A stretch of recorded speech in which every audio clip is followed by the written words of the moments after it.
نحمدہ ونصلی ونصلی علی رسولہ الکریم، اما بعد فاعوذ باللہ من الشیطان الرجیم، بسم اللہ الرحمن الرحیم۔ ناظرین و سامعین، خواتین و حضرات، السلام علیکم ورحمۃ اللہ وبرکاتہ۔ امید کرتی ہوں آپ سب ایمان کی بہترین حالت میں ہوں گے۔ ویڈیو شروع کرنے سے پہلے آپ سے مؤدبانہ گزارش ہے کہ آپ ہمارے ویڈیو کو لائک کیجیے۔ ہمارے چینل دینیات و تسلیم پر اگر آپ نئے ہیں تو اسے سبسکرائب کیجیے۔ جزاک اللہ خیر۔ حضور اکرم صلی اللہ تعالیٰ علیہ وسلم کی عمر مبارک جب 40 برس کی ہوئی تو وحی کا اثر شروع ہو گیا۔ اس سلسلے میں سب سے پہلے آپ کو سچے خواب دکھائی دینے لگے۔ آپ جو خواب دیکھتے وہ حقیقت بن کر سامنے آ جاتا۔ اللہ تعالیٰ نے سچے خوابوں کا سلسلہ اس لیے شروع کیا کہ اچانک فرشتے کی آمد سے کہیں آپ خوفزدہ نہ ہو جائے۔ ان دنوں ایک بار آپ صلی اللہ تعالیٰ علیہ وسلم سیدہ خدیجہ رضی اللہ تعالیٰ عنہا سے فرمائیں، جب میں تنہائی میں جا کر بیٹھتا ہوں تو مجھے آواز سنائی دیتی ہے، کوئی کہتا ہے اے محمد، اے محمد۔ ایک بار آپ صلی اللہ تعالیٰ علیہ وسلم نے فرمایا، مجھے ایک نور نظر آتا ہے، یہ نور جاگنے کی حالت میں بھی نظر آتا ہے، مجھے ڈر ہے اس کے نتیجے میں کوئی بات نہ پیش آ جائے۔ ایک بار آپ صلی اللہ تعالیٰ علیہ وسلم نے یہ بھی فرمایا، اللہ کی قسم مجھے اتنی نفرت ہے ان بتوں سے اتنی کسی اور سے نہیں۔ وحی کے لیے آپ صلی اللہ تعالیٰ علیہ وسلم کو ذہنی طور پر تیار کرنے کے لیے اللہ تعالیٰ نے فرشتے اسرافیل علیہ السلام آپ صلی اللہ تعالیٰ علیہ وسلم کا ہمدم بنا دیا تھا۔ آپ ان کی موجودگی کو محسوس تو کرتے تھے مگر انہیں دیکھ نہیں سکتے تھے۔ اس طرح آپ کو نبوت کی خوشخبریاں دی جاتی رہی، آپ کو وحی کے لیے تیار کیا جاتا رہا۔ اللہ تعالیٰ نے آپ صلی اللہ تعالیٰ علیہ وسلم کے دل میں تنہائی کا شوق پیدا فرما دیا، چنانچہ آپ کو تنہائی عزیز ہو گئی۔ آپ غار حرا میں چلے جاتے اور وہاں وقت گزارتے۔ اس پہاڑ سے آپ کو ایک بار آواز بھی سنائی دی تھی، میری طرف تشریف لے آئیے اے اللہ کے رسول۔ اس غار میں آپ صلی اللہ تعالیٰ علیہ وسلم مسلسل کئی راتیں گزارتے، اللہ کی عبادت کرتے۔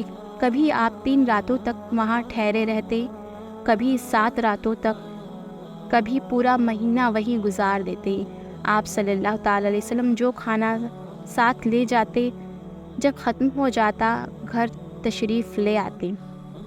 یہ کھانا عام طور پر زیتون کا تیل اور خشک روٹی ہوتی تھی، کبھی کھانے میں گوشت بھی ہوتا تھا۔ غار حرا میں قیام کے دوران کچھ لوگ وہاں سے گزرتے اور ان میں کچھ مسکین لوگ بھی ہوتے، انہیں آپ صلی اللہ تعالیٰ علیہ وسلم کھانا کھلاتے۔ غار حرا میں آپ صلی اللہ تعالیٰ علیہ وسلم عبادت کس طرح کرتے تھے؟ روایت میں تو اس کی وجوہات نہیں ملتی۔ علماء کرام نے اپنا خیال ظاہر کرتے ہوئے فرمایا ہے، ان میں سے ایک خیال یہ ہے کہ آپ صلی اللہ تعالیٰ علیہ وسلم کائنات کی حقیقت پر غور و فکر کرتے تھے، اور یہ غور و فکر لوگوں سے الگ تھلگ رہ کر ہی کی جا سکتی تھی۔ پھر آخر کار وہ رات آ گئی جب اللہ تعالیٰ نے آپ صلی اللہ تعالیٰ علیہ وسلم کو نبوت اور رسالت عطا فرما دی۔